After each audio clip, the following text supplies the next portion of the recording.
Patrick's Day in a COVID-safe way. Micheál Martin says gatherings will undermine all the sacrifices we have made to date. High visibility Garda patrols and checkpoints will be stepped up tomorrow in anticipation of a number of planned anti-lockdown protests in Dublin city centre. Taoiseach Micheál Martin says people need to stay focused this bank holiday. It's very important that people avoid social gathering, congregation of any sort, given the state of play in relation to the virus itself. We are dealing with a variant that spreads far more easily, and we now know from research a variant that is more deadly. Meanwhile, there's been a further 18 COVID-19 deaths and 349 new cases. It's the second lowest number of daily cases so far this year. 355 people are in hospital with the disease, 88 are in ICU. And finally, the portal for Leaving Cert students to register for exams, calculated grades or both will remain open until midnight tonight. The window's been extended as 3,300 students missed today's original 6 p.m. deadline. The Department of Education says around 95% of Leaving Cert students and 91% of Leaving Cert applied students have registered. That's it for now. More in an hour. Weather. Thanks to the AA. For our most competitive van insurance, go to the aa.ie. Cold tonight with some mist and fog across Connacht and Ulster. Lowest temperatures of -1 to +2 degrees. And now you're up to date on News Talk. The Newsround on Off the Ball with Gillette. Put your best face forward with our new and improved razors. This is News Talk. Hello there, Joe Molloy with you this evening. So day one of Cheltenham, and Rachel Blackmore has made history today aboard Honeysuckle, trained by Henry de Bromhead down in Waterford. We're going to hear from Henry very shortly. Been a long year, totally different thing for you after 8 o'clock for lots of businesses, as you all know. We're going to check in with the owners of some of Ireland's finest sporting pubs after 8 o'clock, the likes of Billy Keane down in Listowel, the owners of the Piper's Corner and the Boar's Head if you're up Dublin way. Dan McDonald will be on the football show, Champions League evening ahead amongst other things. 53106 is the text number. We're at Off the Ball on Twitter. Do get in touch. Richie McCormack, evening. Evening, Joe. Nathan Murphy, hello to you. How's it going? Very well. So historic day at Cheltenham. Star of the show was Tipperary's finest, Rachel Blackmore, winner of the champion hurdle above Honeysuckle, first female to win a championship race at Cheltenham, and it just underlines what an extraordinary career Rachel Blackmore has had. Daughter of a dairy farmer and a teacher, not of racing stock. We are 10 years on now from her first ever win as an amateur in Thurles at 21, turned professional 2015. Almost nothing to lose was her sense. You know, she wasn't getting enough rides as things were, so she said, let's give this a go. The Henry de Bromhead connection starts in 2017. Her first Cheltenham winner was 2 years ago, and now today another landmark afternoon for the now 31-year-old, and it's all fairly phenomenal. Nathan, she lets her actions do the talking more so than words. For someone who hates the limelight, she keeps grabbing it. She sure does. She is a sensation. Reluctant hero. It's fair to say. When she's been on the show, you can tell it's not where she is most comfortable. She's clearly most comfortable riding winner after winner after winner. And you talk about her background there, considering she turned pro 6 years ago off the back of a very average amateur career. Reading an interview with Patrick Mullins, who was her housemate and is obviously very much of horse racing royalty, that at 9 stone she was too light, at 26 she was too old, yet, as you say, she had nothing to lose, decided to turn professional. And the brilliant thing about racing is that it is a meritocracy. So she has got the opportunities because of how brilliant she is. And she is blazing a trail that is going to be followed by many, many young female jockeys, because the way the sport is going, the way genetics are going, that men are getting taller and heavier, and you would expect there are going to be many more opportunities for female jockeys coming through over the coming years. And you've quite a few icons there. You've got quite a few inspirations there in the industry right now, but Rachel Blackmore is going toe-to-toe with the very best, and more often than not coming out on top. And today, to win the champion hurdle in such brilliant fashion, with what a horse, Honeysuckle as well, the success they've had together. One of those moments where you're looking, going, God, imagine if there was 120,000 people there. Yeah, absolutely. Well, we'll talk to Henry de Bromhead, obviously trains out of Waterford, and I know he was on with Ger and Johnny a couple of years ago, or maybe not a couple of years ago even, maybe late last year. And he was talking about how he was in a taxi with Eddie O'Leary of Jigginstown around Aintree back in kind of 2017 territory. And Eddie knew that Henry de Bromhead was looking for a new rider, and he said, you should try Rachel, she's really good. And she had ridden a few times for him at that stage, and he kind of went along with it, and in his own words, it just took off, just started winning and didn't stop winning, and here they are 4 years later. So looking forward to having Henry de Bromhead on in a while. We're trying to get Rachel on as well, but she's probably busy. There's a lot going on. Day 1, day 2 to come, and she's in the first race tomorrow, and good chance in that as well. So let's kick off the news round. It is, as ever, with thanks to our good friends at Gillette. And Richie, you're starting with the news of the day. Yeah, Rachel Blackmore making history on the opening day of this year's Cheltenham Festival. The Tipperary native became the first female jockey to win the champion hurdle when 11-10 favourite Honeysuckle came home 6.5 lengths ahead of Sharjah. Last year's winner, Epatante, was third. Blackmore says a win like this afternoon's was beyond her comprehension when she started in the sport. This was never even a dream. It was so far from what I ever thought could happen in my life. To be in Cheltenham, riding the winner of a champion hurdle, it's just so far removed from anything I ever thought could be possible. So maybe there's a lesson in that for everyone out there. But yeah, it's incredible. You can't do it without getting on the right horses. I've been extremely lucky in that sense, and getting linked up with a yard like Henry de Bromhead. You need to be riding those horses, and yeah, that's a massive part of any jockey's career. Being in the right place at the right time and getting linked up with the right yard. I was thinking as the day started, and Appreciate It won the first as the heavy favourite and won comprehensively for Willie Mullins, and then Shishkin won the Arkle for Nicky Henderson, again heavy favourite, and won comfortably. I was just thinking, Nathan, there's no way all the favourites are going to win comfortably here, and obviously Honeysuckle was the one we were all really looking out for, but if anybody didn't catch the race, and we haven't said so, won so comprehensively as well. It wasn't like this was a close run thing, it was a storming victory. The bookies took one hell of a beating today, Joe. Yeah, I think they'll be okay. I'm sure I think they'll be just fine. It's just so relentless, Cheltenham, because if you do get Rachel on, it'll be how are you celebrating? And we have these conversations every Tuesday, Wednesday, Thursday of Cheltenham with the winning jockeys and trainers, and I'm not. I'm sitting at home having a cup of tea, and I got to go and do it all again. And even then on Friday, if you talk to the Gold Cup winner, it's probably I'm back home riding in Naas tomorrow. Yes, I'm just going home and not eating food. That's the plan. Any other results from today you want to bring us, Rich? Yeah, plenty. Two of the day's other grade ones, both won, as you say, by odds-on favourites. Appreciate It won the Supreme Novices Hurdle for jockey Paul Townend and trainer Willie Mullins, while Nico de Boinville was aboard the Nicky Henderson trained Shishkin for victory in the Arkle. Jack Kennedy ended the day as leading jockey with a pair of wins. 11-1 shot Black Tears claimed the Mayor's Hurdle, while Galvin won the National Hunt Challenge Cup. Elsewhere, the 80-1 outsider Jeff Kidder won the Boodles Juvenile Handicap Hurdle, and Vintage Clouds were back the years by winning the Ultima Handicap Chase at a price of 28-1. Now, forget about us and the wider public. CJ Stander blindsided his own teammates today. Yeah, he rocked Irish rugby this morning by announcing his decision to retire from rugby. The 31-year-old back row says he did a stock take of his life during lockdown, adding that he came to the realisation that his commitment to rugby has started to take an unfair toll on his family. Stander is likely to win a 51st and final Ireland cap in Saturday's Six Nations finale against England at the Aviva. Since arriving from the Bulls in 2012, he's made 150 appearances for Munster. The majority of those games, and indeed the 2017 Lions tour, were spent in the company of Peter O'Mahony, and his fellow Munster back row paid a glowing tribute to Stander this afternoon.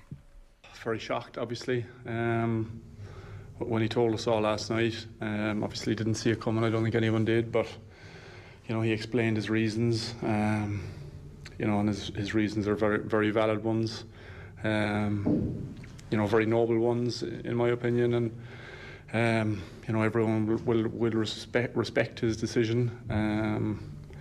The man has given an incredible amount to not just Ireland but Munster as well.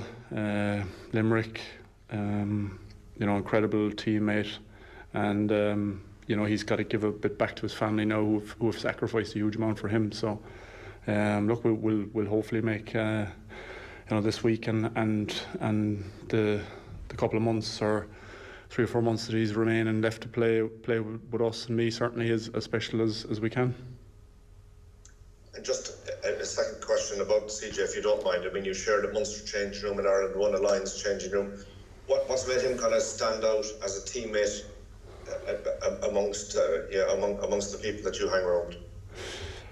Look, his selflessness, his professionalism. From the day he arrived in Munster, he did his best to buy in to our culture, and now he's creating bits of our culture.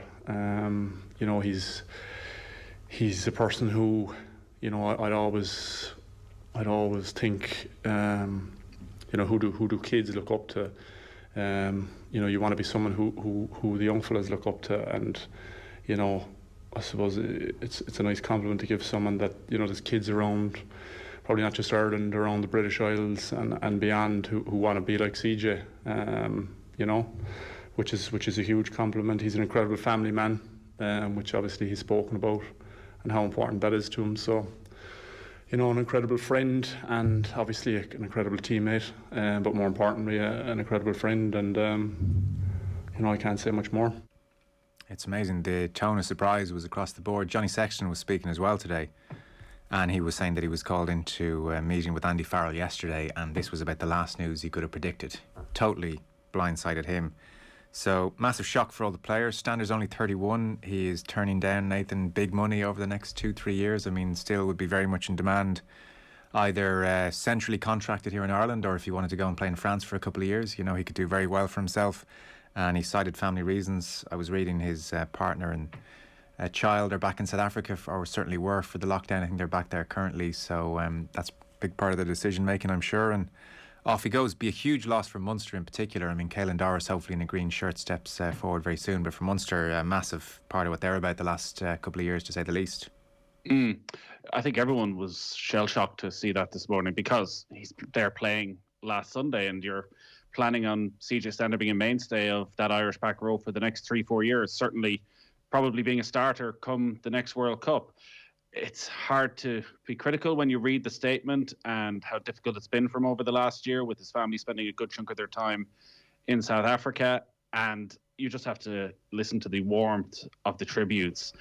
He has given absolutely everything over the last 8 or 9 years. He's bought into everything that Munster is about, and as Peter O'Mahony said, taken it to another level then as to what Munster are about, and a most worthy wearer of that Munster number 8 jersey. But it's very short notice for everybody involved. It does seem as though that players only found out last night.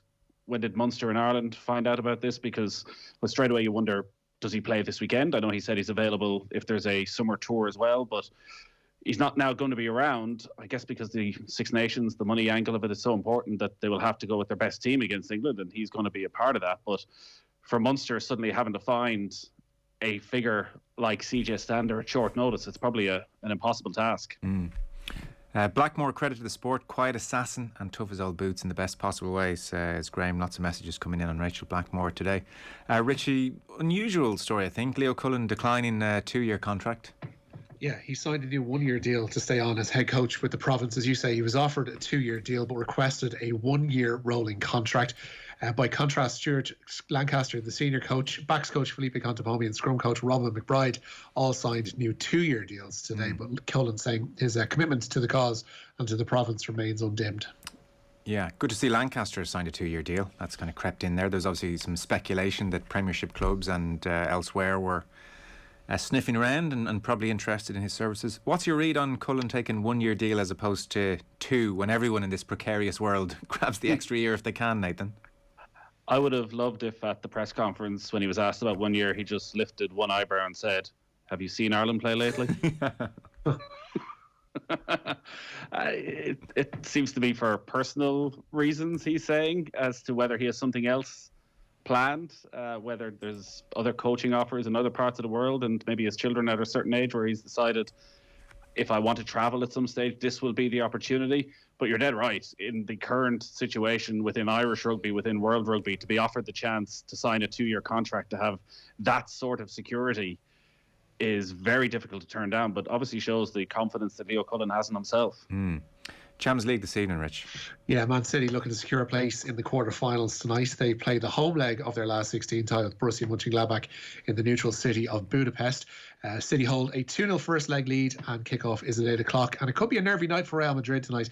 They play hosts to Atalanta with just a 1-0 first leg advantage to their name. Kick-off there also coming up at 8 p.m. Yeah, no Eden Hazard in the team for Madrid. He's injured again. Apparently Zidane, I was just hearing, I hadn't realised this, swears all the time in press conferences. Did you know this? He just swears like a sailor in press conferences and had some choice words about Eden Hazard's latest injury. So that's what's going on over in Madrid. Meanwhile, the good news keeps on coming for Stephen Kenny. Yeah, Adam Idah officially ruled out of this month's World Cup qualifiers with Serbia and Luxembourg. His Norwich manager, Daniel Farke, says the striker must see another specialist regarding his hernia operation and possibly faces surgery. Republic of Ireland manager Stephen Kenny names the squad on Thursday and is already without Aaron Connolly, Darren Randolph, John Egan and James McLean, to name but a few. Yeah, James McCarthy as well. Probably some others we're not thinking of. That's a mounting injury list is how we describe that, Nathan. The squad has been named on Thursday. I think the expectation is that James McLean will actually make it.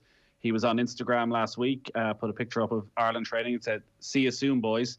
And it was always going to be tight whether he'd be available, so don't be surprised if McLean is there. I was saying on OTB AM yesterday, the issue for Stephen Kenny is he still has lots of options, almost too many options. He's going into the game against Serbia, which is 8 days away, where you're looking at the starting 11, and probably Enda Stevens and Conor Howerton are the only two players who are nailed on to start. I think Seamus Coleman will play as well, but there's still a debate whether Coleman, Doherty, or both of them together. And you're going in with 11 that, again, have probably never played a match together for such a tough test away in Serbia. And who's going to score the goals? The options now are Callum Robinson through the middle, James Collins, who started the last game against Bulgaria, experienced, but has he got that quality at that level? Or do you go back to Shane Long? And even of those three players, they haven't been starting club games even in the last few weeks. Callum Robinson has barely played for West Brom in the last couple of months. So it's a very similar conversation to the one we left off in November, it seems. Yes, it is. The SOFCO series then, Richie, this is hockey between Ireland and Great Britain at the moment.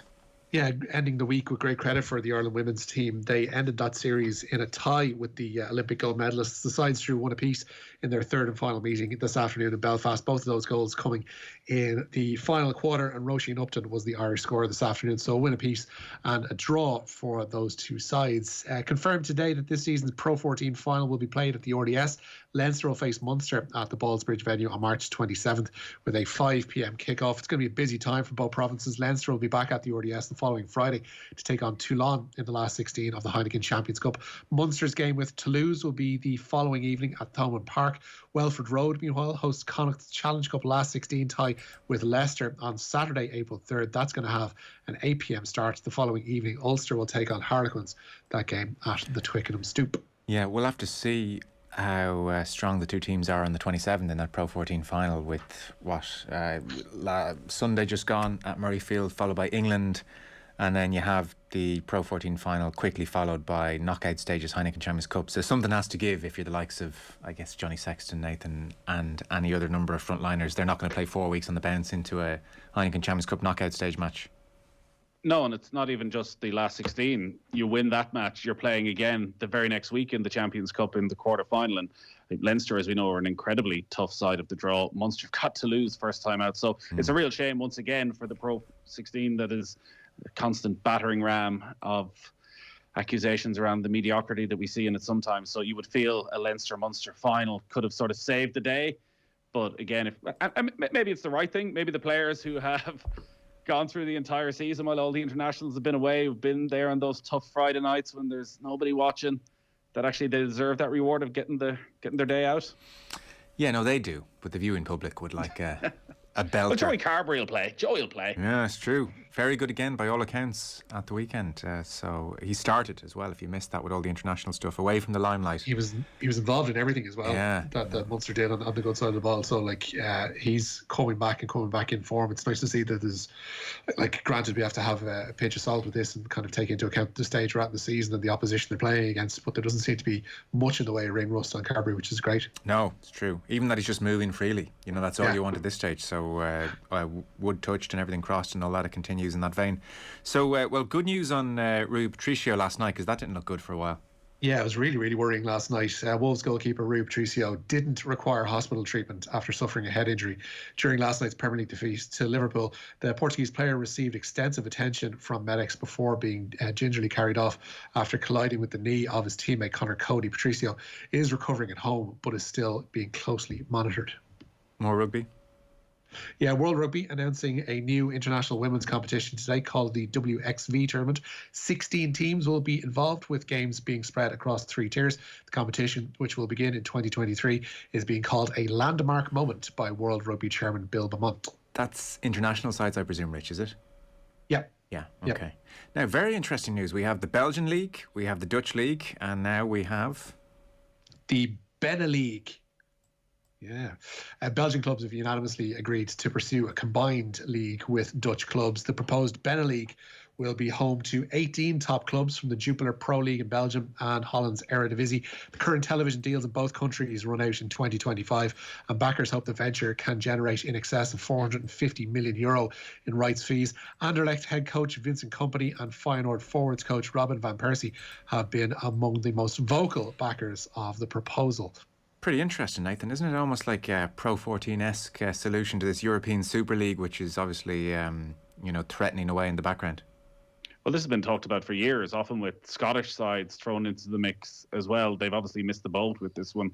It makes total sense because you see with the Dutch league, by and large, you have the same 2-3 teams dominating every year. Both leagues are probably similar in a way in that they are now feeder leagues. You watch the best of Holland, you watch the best of the Belgian sides in the Europa League or in the group stage of the Champions League, and they have a lot of exciting young attacking players who are going to end up going to some decent clubs for 25-30 million. So financially it obviously makes sense. There's no great issues in terms of infrastructure or being able to get around the place. So yeah, this will be the start of it, I suspect. There'll be many more leagues looking and watching and seeing how this goes. Yeah, the Atlantic one. You mentioned, Nathan, about the Scottish leagues, etc., missing the boat. I think they're two completely separate buoyancy aids that they're looking towards now, because what had been spoken about before, there was grand plans, I know, for a general Europe-wide league that involved the so-called lesser tiers from, I guess, the northern part of Europe. But the Atlantic League is still something that's being spoken about in very confident terms by those that are looking to build it. So that would involve Scandinavian sides, Scottish sides, and potentially Irish sides. But it kind of shows you the mess that we're in here at home, that we can't get an all-island league going. When the prospect of a Belgian and an Eredivisie league coming together seems to be progressing without much of a hiccup so far. But the idea of regional leagues is something positively or negatively that we're going to have to get used to over the coming 10 years. Does anyone want them? I understand the financial implications. It'll be driven by TV revenue. Yeah, but that's would you prefer to watch Shamrock Rovers against Bohemians or Shamrock Rovers against Molde? But this is what it is now. Essentially what they're selling, and this began in 1991, 92, when they were shipping around the idea of a Premier League. They were selling a product to television companies. They weren't selling a league. They were selling something that could fill X number of hours, bring in a certain amount of revenue in terms of advertisement, and bring in sponsors. They weren't selling the prospect of the football pyramid being completely maintained in each country and everybody. But at least it was built around rivalries, whereas the one thing we're trying to break up, even with the expansion plans for the Champions League, I'm sure I'm in the minority. I saw the example being given of, well, would you prefer to watch Burnley against Crystal Palace, or would you prefer to watch Ajax against Benfica? But the thing about it is, I probably watch Burnley Crystal Palace. They found out that sports, and this is across the boards in rugby, and you only have to look at the way CVC are throwing their money around. They've discovered that sport is an absolute evergreen product that will never go away, is constantly there in the calendar. You don't have to, pay for actors. The thing is fairly self-sufficient in terms of once you pay your rights fees, everything else is looked after by the people that are governing it. So it's a big money generator for TV companies and for media companies as a whole. It's not really that intensive in terms of what they have to do with it once it's on air. They couldn't give them monkeys who's playing who in it, as long as they have something to show. There you go, kids. 3 times of a week. Like it's all about the media companies from here on in. It's all about who can sell it to Amazon. It's all about who can sell it and put it behind a paywall and make the most money out of it. Your nice little cozy rivalries between your local rivals, unfortunately, are going to matter less and less to the people making the decisions down the line. It's pretty bleak. When he puts it like that, Joe, actually it sounds very positive. Sold. Amazing. Suddenly sports broadcasting is the safest gig in the world. We're going to be okay. There's a text in from Jerry. Lads, for all the talk of missing the crowds today, watch Cheltenham. Didn't miss the crowd that much. Just me? You don't really need the social tent that they had at ITV's racing coverage, which is covered by Virgin Media. Like the going back with Matt Chapman and some other fake-toothed bloke in a suit talking to punters is something that we can happily live without, I think. And people gurning to camera and people in really ill-fitting check suits are something that we'll happily leave in the past. Poof. Wow. I think Matt's teeth are just very clean. They've been done. It's not really the point of Jerry's text, Matt's teeth, but that's where we're wrapping this up. On the 15th of March last year, 8,000 pubs across Ireland closed their doors, and as we mark the 1-year anniversary this week in Off the Ball in association with Guinness, we're celebrating the people and the stories that make our nation's pubs great as we look forward to their safe reopening tonight. We're giving away a €250 voucher to spend on a staycation or a pub lunch when things open up again. To be in with a chance of winning, just identify our mystery voice who describes what happens when someone knocks over his pint. I would be swinging punches at that guy. Yeah. Text your name and answer 53106 for 30 cents, and we'll announce the winner after the show. It's all thanks to Guinness, raising the bar. Drink responsibly. Visit drinkaware.ie. I hope the pubs reopen again soon, Nathan, so people can stop sending photos of bar counters with lots of pints of Guinness in every WhatsApp group in the world. I was listening to your panel when you streamed it earlier on, and I had a real longing. I was thinking back, Joe, to my last proper night out just over a year ago. Oh, yeah. Cheltenham preview up in the Camden Palace, up on Camden Street. And afterwards, myself, Johnny Ward and Stephen Hunt said, we go for a quiet pint in Devitt's, walk in, who's at the bar? Totally unexpected. Who's at the bar? But Kevin Kilban and Brianne. So... I would have said that was totally expected, to be honest. Well, possibly. At that stage, this is the last time I had a proper night out. For the full 2 hours we were there, Johnny Ward spoke in a Brian Clough accent. Wow. That doesn't surprise for the me. entire 2 hours. This was the first time Brianne had met Johnny Ward. So a year on, they're still over in Canada. I suspect she's still wondering what the hell happened. A good 2 hours of Brian Clough. Did you? I mean, those magical nights are gone. You didn't appreciate it while you had it. That's the point of that story. So next up, we are going to get a review of what's happened at Cheltenham this afternoon from John Duggan, and we will talk to presumably very, very happy Henry de Bromhead. That's on the way. My thanks to Nathan and to Richie. Cheers. Get in there. That's what I pay you for. I think conceit and arrogance is part of a man's makeup. Perhaps I've got too much. I believe in a different concept of football to Don. We don't play in the clouds. If God wanted us to play football,